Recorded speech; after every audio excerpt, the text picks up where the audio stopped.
do Mestre Jesus esteja em nossos corações e permaneça hoje e sempre. Dando continuidade no Evangelho de Lucas, capítulo 12, versículo 22. Depois disse a seus discípulos: Por isso vos digo, não vos preocupeis com a vida quanto ao que haveis de comer, nem com o corpo quanto ao que haveis de vestir. Pois a vida é mais do que o alimento, e o corpo mais do que a roupa. Olhai os corvos, eles não semeiam nem colhem, não têm celeiro nem depósito, mas Deus o alimenta. Quanto mais valeis vós do que as aves, quem dentro de vós, com a sua preocupação, pode prolongar um pouco a duração de sua vida?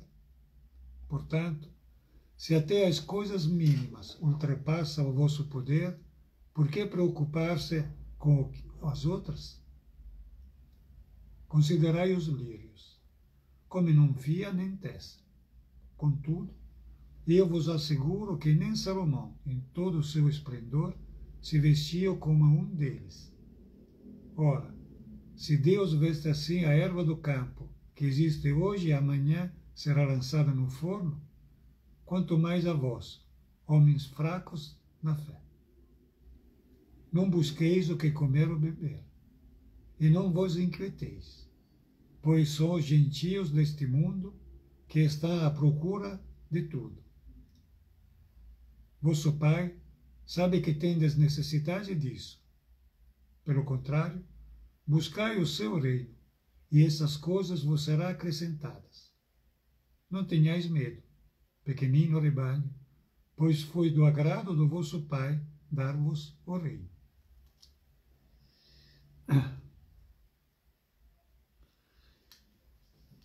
Muito polêmico, muito contundente também, porque Jesus fala aqui aos seus discípulos. Entretanto, discípulos pode ser que não é exatamente os discípulos que estavam aí, presentes com ele, mas são os discípulos, porque nós entendemos Jesus como mestre, mestre dos mestres, né? O mestre por excelência. Então, quem são os seus discípulos? Quem são os alunos, aqueles que querem aprender com ele? Aí Jesus está falando: olha, vós, sendo meus discípulos, não vos inquieteis para essas coisas materiais, para o dia a dia, o que vestir, o que comer, o agasalho. Porque ele diz que Deus, como Pai, ele já sabe o que nós precisamos. E, efetivamente, na realidade, nós podemos ver que muitas vezes nós temos mais do que precisamos. E os grandes desafios da vida são justamente de recusar uma coisa a mais. Porque comer é bom, mas comer demais dá dor de barriga. Beber é bom, mas beber demais a gente fica sem juízo. Então, são essas coisas que Deus já sabe o que nós precisamos. Então, se nós não temos algo, é porque nós estamos precisando. Ou, pelo menos, que estamos precisando saber evitar, saber fazer a menos. Até outro dia eu tinha o carro do ano, ou comia todo dia. Bom, agora eu vou comer somente 5 dias por semana, ou 6 dias. Vou fazer um jejum. No lugar do carro do ano, eu vou ter um carro de 5, 6 anos, não sei, 4, 3. E daí? O que nós precisamos? como discípulos. Quem quer ser o discípulo. Porque Jesus depois fala de rebanho pequenininho, quer dizer, não é para todos isso. É para o grupo seleto. Porque, veja bem, Jesus, quando chama, não chama os fracos, chama os fortes. Chama para quem pode se sacrificar, quem pode aguentar as provas, quem pode superar as provas. Não chama todo mundo.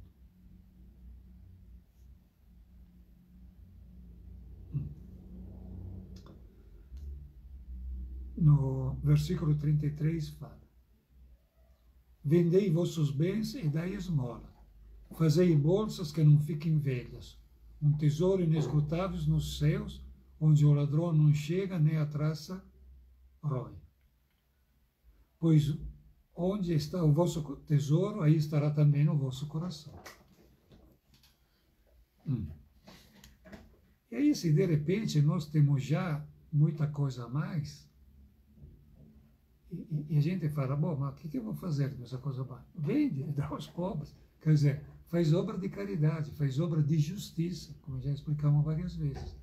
Aquela que nós chamamos caridade, antigamente para os judeus, era chamado de justiça. E tem uma mensagem muito boa de Emmanuel, que ela diz que fazer a caridade para nós é simples dever. Peraí, como? Fazer a caridade não é para demonstrar algo, não, é simples dever aos olhos de Deus. Por que diz isso Jesus? Porque nós vamos ganhar um tesouro inesgotável nos céus. Nos céus aqui entendido como plano espiritual. Entendido também como no futuro. Porque quando ele fala do reino de Deus, não fala do reino espiritual, mas do reino futuro que vem a ser aqui na Terra. Isso aqui para nós espíritas é bastante claro, muito claro. E nós também podemos ver isso no nosso dia a dia, já. Pois onde está o vosso tesouro, aí está também o vosso coração. Quer dizer, o que adianta falar de Jesus, falar de Deus, boca para fora? Nós precisamos demonstrar esse sentimento. Como já falamos várias vezes, a fé que vai ser demonstrada é aquele exercício, né? E eu acho interessante quando a gente lê que Paulo falou que a fé te salvará. Mas depois a gente não vê o seguinte desse versículo, que fala a fé de Abraão. O que era a fé de Abraão? A fé de Abraão é quando ele, chamado por Deus, pegou o seu único filho, e ele já era idoso, para ser sacrificado a Deus.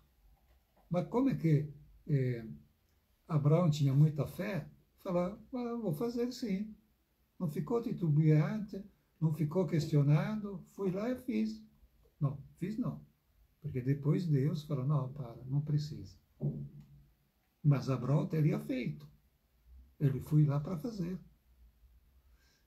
Quer dizer, a fé tem que ser demonstrada. Então, é nesse, como nós dizemos, a esperança o que é?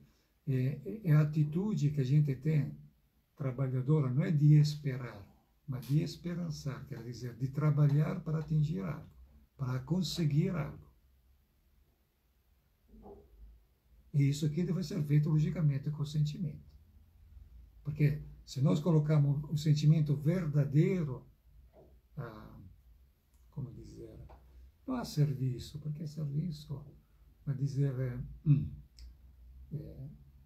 colocando no nosso modo de agir, na atitude, né, a gente vai atingir, com certeza. Só que esse atingir, justamente, que fala Jesus, é o verdadeiro objetivo de Deus, é o verdadeiro motivo para a gente estarmos aqui na Terra e com todo na nossa família, na sociedade, no tempo que estamos vivendo. Está tudo certo. Não tem nada de errado. Não tem nada de mudar de família, mudar de planeta, não tem nada disso. Isso aqui é o nosso momento, a coisa mais justa agora, nesse momento. Claro que nesse momento significa que vai ser um outro momento, é um momento depois. Né? Aí, a fé em Deus, que vai ser coisa melhor, que está tudo sendo feito pela vontade de Deus e pela graça de Deus. Porque, afinal de contas, nós temos sempre que lembrar de uma coisa: a vida é de Deus. Então, o corpo, é tudo de Deus, e tudo é dado a nós o quê? De graça. Ah, mas depois eu preciso suar, preciso me esforçar. Bom, graças a Deus. Você já imaginou? Se a gente já não precisava de fazer nada, vai ficar no como? Ficaram naquele tédio, saber o que fazer? Não vão fazer nada. Na sua infinita sabedoria, Deus falou: não, eu vou dar a oportunidade de você ser os artífices do próprio destino, da própria vida. Bom, para aí. Mas nós somos filhos de Deus, nós não somos Deus. Nós não criamos a vida. Nós podemos co-criar a vida. Porque se nós vamos ver tudo que nós temos, filhos, pais, é tudo pela graça de Deus. Aí tem a responsabilidade de, no caso, saber usufruir desses dons. Então tem gente que fala: ah, não, eu não quero isso. Ah, não, aí precisa discutir com o pai. Só que qual é a alternativa? Ah, vamos ganhar dinheiro, vamos gozar da vida, dos prazeres terrenos? Tá bom, por um pouco, mas depois, onde está o vosso tesouro, aí estará também o vosso coração. Quer dizer, onde está o nosso sentimento, o que nós queremos, lá vai ser a coisa interessante para nós.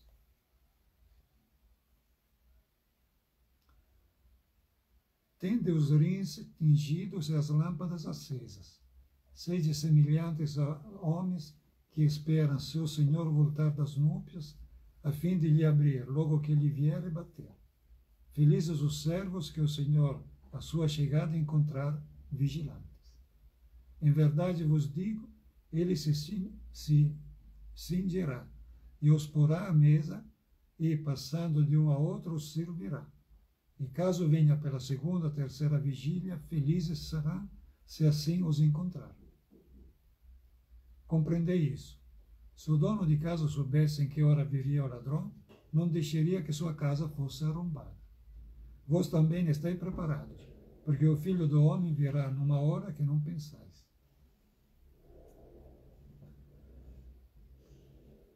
Isso foi um passo sempre complicado, ainda hoje, né? Deve ser complicado. Porque Jesus fala da vinda do reino de Deus. Fala que os bons, os maus herdarão a terra. Serão bem-aventurados. E depois faz uma comparação, onde coloca o ladrão que chega na hora inesperada. E assim será o Senhor. Para aí. Mas não deve ser uma coisa bonita, uma coisa alegre, uma festa, como muitas vezes Jesus falou, que seria como um casamento, não? O reino de Deus, as núpcias com Deus. Né? Aí pensando nisso, será que o que quer dizer Jesus é o contrário? Quer dizer, pode até ser que ele venha numa hora inesperada e venha, como dizer, como se fosse um ladrão, como se fosse uma coisa ruim, como se fosse uma coisa para tirar. Porque o ladrão, o que faz? Tira a coisa de um que não pertence a ele, de outra pessoa, sem merecimento. É isso, né? Será que Jesus não queria falar isso? Que nós, na realidade, nós temos que ficar sempre de prontidão, porque nós não merecemos isso. Não adianta dizer: ah, eu fiz tudo o que pude, está tudo tranquilo, está tudo feito. Nunca nós vamos atingir esse estado. Por qual motivo?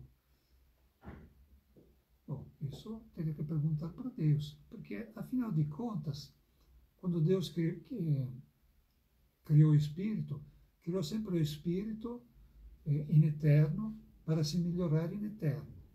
Nunca vai ser satisfeito. O mesmo Jesus nunca foi satisfeito. Sempre ia procurar uma coisa, outra. E Jesus, pelo que nós podemos entender, ele não falou, não, vou embora, já está tudo feito, agora posso ir embora. Não. Ele foi embora porque ele fez tudo o que tinha que fazer naquele momento, para depois voltar num outro momento. Tanto é que nós sempre pensamos que ele voltou, na verdade, depois de 3 dias, e foi 40 dias em Emaús com os 12 apóstolos, os 11 apóstolos, no caso. Tá?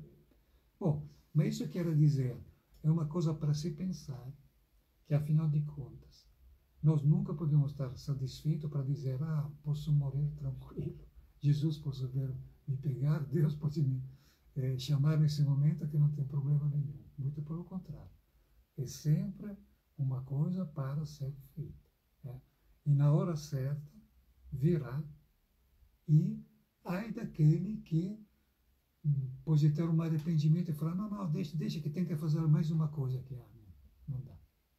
Aí não dará mais. Aí a gente tem que ficar com a consciência tranquila, falar, não, eu fiz tudo o que pude fazer até agora. Então posso ir embora, como dizer, sossegado, tranquilo.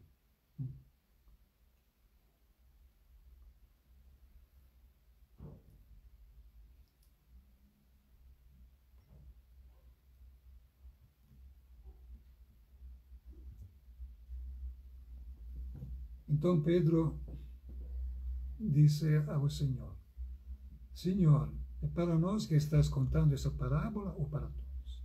O Senhor respondeu, qual é então o administrador fiel e prudente que o Senhor constituirá sobre o seu pessoal para dar em tempo oportuno a ração de trigo? Feliz aquele servo que o Senhor, ao chegar, encontrar assim ocupado. Verdadeiramente eu vos digo, ele o constituirá sobre todos os seus bens. Se aquele servo, porém, disser em seu coração, o meu senhor tarda a vir, e começar a espancar os servos e servas, a comer, a beber e a se embriagar, o senhor daquele servo virá em dia imprevisto, em hora ignorada. Ele o partirá ao meio e lhe imporá a sorte dos infiéis. Aquele servo que conheceu a vontade de seu pai, mas não se preparou e não agiu conforme sua vontade, será açoitado muitas vezes. Todavia, aquele que não a conheceu e tiver feito coisa digna de chicotada, será açoitado poucas vezes. Aquele a quem muito se deu, muito será pedido. E a quem muito se houver confiado, mais será reclamado.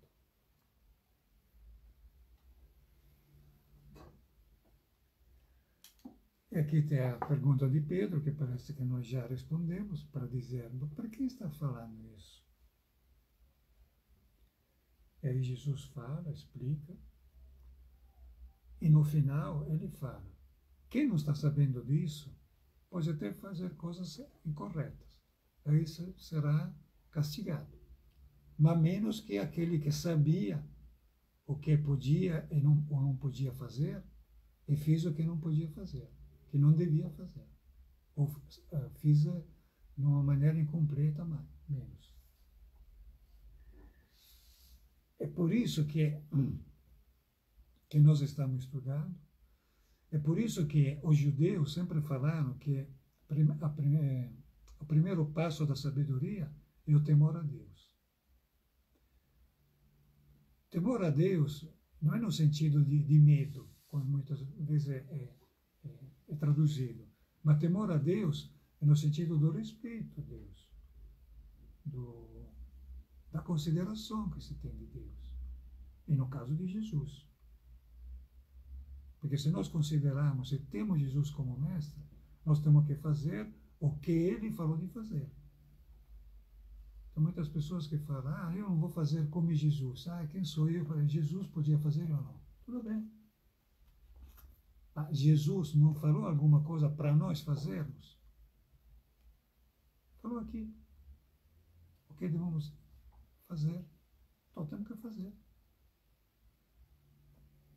É muito difícil, é complicado, porque cada um na própria consciência, no próprio conhecimento, como sempre. Tanto é que o grande desafio é de dizer, será que eu mereço de fazer isso? Será que eu estou na altura de fazer aquilo, de conseguir essa oportunidade, essa responsabilidade? Como é que eu vou fazer isso? É muito bom. O exemplo de um pai. O exemplo de um pai é o clássico, porque ele tem a responsabilidade como um pai, porque na realidade o pai daquela criança é Deus, em absoluto. Agora, quem tem a responsabilidade como pai, será que pergunta, será que eu estou fazendo certo? Será que é isso que Deus quer? Ou simplesmente eu quero isso? Porque aí pode dar um conflito muito grande com a criança e particularmente com Deus. Que isso vai ser um grande problema.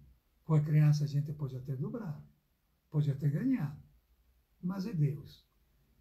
Será que Deus quis isso para essa criança?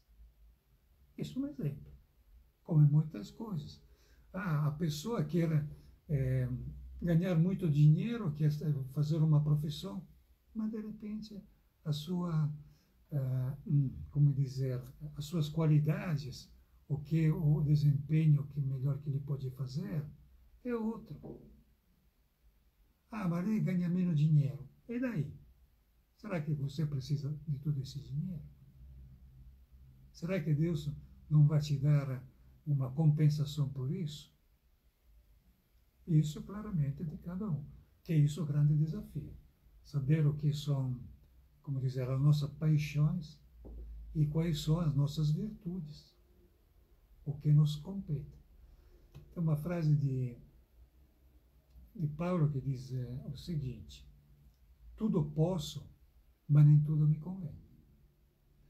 Então vamos refletir nisso, que possamos refletir sobre esta coisa, que são coisas efetivamente muito controvertidas, porque cada um, dentro dessas palavras de Jesus, pode encontrar o quê? O caminho que o levará a Deus. Que isso é a grande mensagem de Jesus. Que isso é a missão de Jesus. Veio aqui por isso, para mostrar e para demonstrar que nós estamos aqui a caminho de coisa melhor. Muita paz.